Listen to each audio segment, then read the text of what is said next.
Selamat pagi, jemaat yang terkasih. Berjumpa kembali di Renungan Pagi GKI Cibadak. Dan hari ini kita akan merenungkan sebuah tema, yakni kuat tetapi mengampuni. Sebelumnya, marilah kita bersatu di dalam doa. Selamat pagi ya Tuhan, kami mau memulai hari ini dengan kembali merenungkan kebenaran firman Tuhan. Kiranya Tuhan sendirilah yang akan memimpin kami di dalam renungan ini, sehingga kami menjadi para murid yang dengan rendah hati, yang dengan terbuka menerima karunia hikmat dari firman-Mu. Bersabdalah ya Tuhan, buatlah kami menjadi hamba-hamba-Mu yang semakin berhikmat. Di dalam nama Tuhan kami Yesus Kristus, kami berdoa. Amin. Bapak Ibu yang terkasih, saya akan bacakan bacaan kita hari ini yang terambil dari kitab Mika pasal 7 ayat 18 sampai dengan 19. Siapakah Allah seperti Engkau yang mengampuni dosa dan yang memaafkan pelanggaran dari sisa-sisa miliknya sendiri, yang tidak bertahan dalam murkanya untuk seterusnya, melainkan berkenan kepada kasih setia. Biarlah Ia kembali menyayangi kita, menghapuskan kesalahan-kesalahan kita, dan melemparkan segala dosa kita ke dalam tubir-tubir laut. Demikianlah firman Tuhan, yang berbahagia adalah kita yang mendengarkan dan merenungkan firman Tuhan. Saudara-saudara yang terkasih, saya pernah mendengarkan sebuah kutipan yang sangat baik, yang berbunyi demikian. Seseorang yang tidak melawan karena tidak berdaya, bukanlah mengampuni, melainkan lemah. Nah, kalau kita melihat lebih jauh dari kutipan tersebut, sebetulnya ini sedang menggambarkan pandangan dunia yang berkebalikan. Karena seringkali banyak orang yang mengkonotasikan tindakan untuk tidak membalas, untuk mengampuni, sebagai tindakan yang lemah atau mencerminkan kelemahan kita. Padahal justru pola pikir yang demikian ini sebetulnya tanpa sadar mendorong manusia, mendidik kita untuk menjadi para penindas. Karena siapa sih yang mau dibilang lemah? Siapa yang mau dibilang tidak berdaya? Ketika pola pikir yang menjebak ini dikatakan kepada kita, otomatis respon kita pastinya tidak, saya tidak lemah, maka saya akan membalas. Maka saya akan membuat dia tahu rasanya yang sudah ia berikan kepada saya, yang sudah ia lakukan kepada saya. Nah, apakah ini benar, Bapak Ibu Saudara? Itulah yang kita lihat dalam hari-hari kita, bukan? Semuanya saling membalas, semuanya bahkan saling menindas. Kalau perlu, mereka akan mencari orang-orang yang tidak berdaya supaya mereka terlihat kuat. Dan orang-orang yang lemah tadi, tidak ada yang akan membela. Nah, disinilah kita akan berjumpa kepada sosok Allah yang mengampuni. Saudara-saudara yang terkasih, pernahkah kita di dalam hidup kita ini meremehkan pengampunan dari Allah? Terkadang manusia bisa saja menganggap Allah yang tidak menghukum sebagai Allah yang absen. Atau bisa dikatakan, di mana Allah ketika pelanggaran ini terjadi? Kok tidak ada hukuman dari Allah? Apakah Allah ini memang tidak mau tahu? Atau memang tidak ada? Atau juga bisa kita menganggap bahwa Allah adalah Allah yang lemah, Allah yang gampang sekali, ya sudahlah, diampuni, ya sudahlah, aku tidak akan mendendam kepadamu. Apakah itu sosok Allah yang kita gambarkan, yang kita bayangkan selama ini?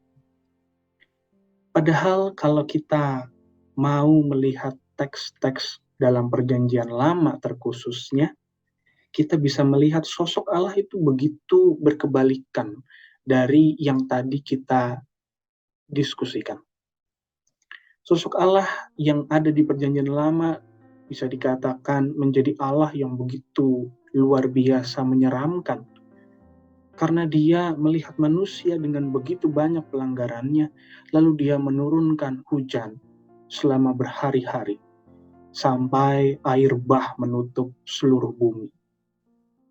Allah yang sama pun ketika dia melihat perlawanan Bani Korah kepada Musa sebagai pilihan Allah, ia membuat Korah dengan para pengikutnya itu tertutup dalam bumi. Bumi mengangakkan mulutnya, lalu menutup mereka rapat-rapat. Jadilah mereka terkubur hidup-hidup.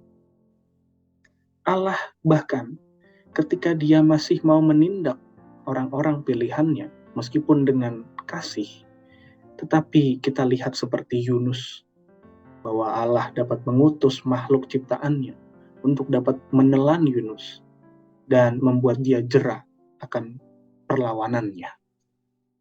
Nah, Allah yang seperti ini bagaimana dapat kita gambarkan sebagai Allah yang lemah? Justru bukankah Allah yang saat ini kita imani sebetulnya adalah Allah yang sedang menahan diri, Allah yang kuat, Allah yang dapat melakukan apapun kepada manusia, tetapi Ia tengah berlaku kasih kepada kita.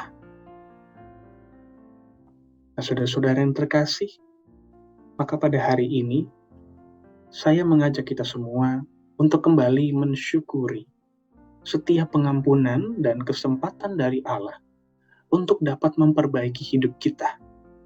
Selama Allah tidak mendendam, yang dikatakan oleh Mika tadi justru lebih mementingkan kasih setia, dan supaya Ia dapat membuang dosa kita sampai ke tubir laut, di mana tidak ada orang yang akan dapat meraih ke sana. Itu tandanya bahwa Allah tengah memberikan kita karunia anugerah yang luar biasa.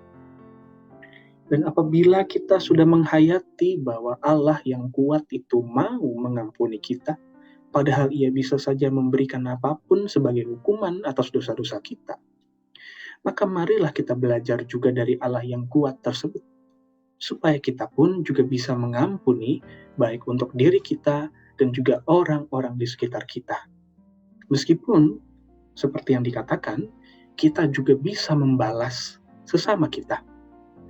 Bayangkan Bapak Ibu Saudara, mungkin saja apa yang kita miliki, baik itu kekuatan, baik itu pengaruh, baik itu kepintaran, ini semua bisa kita gunakan apabila kita mau membalas yang jahat kepada sesama kita. Kepada diri kita pun kita bisa menghukum diri kita begitu rupa apabila kita tidak mau mengampuni apa yang sudah kita perbuat. Tetapi biarlah bagi kita yang mau mengampuni, biarlah kita menghayati prosesnya itu sebagai belajar kembali tentang bagaimana sebetulnya menjadi seorang yang kuat. Justru bukankah orang-orang yang punya kekuatan tetapi tidak mau menggunakannya untuk membalas adalah orang-orang yang lebih kuat.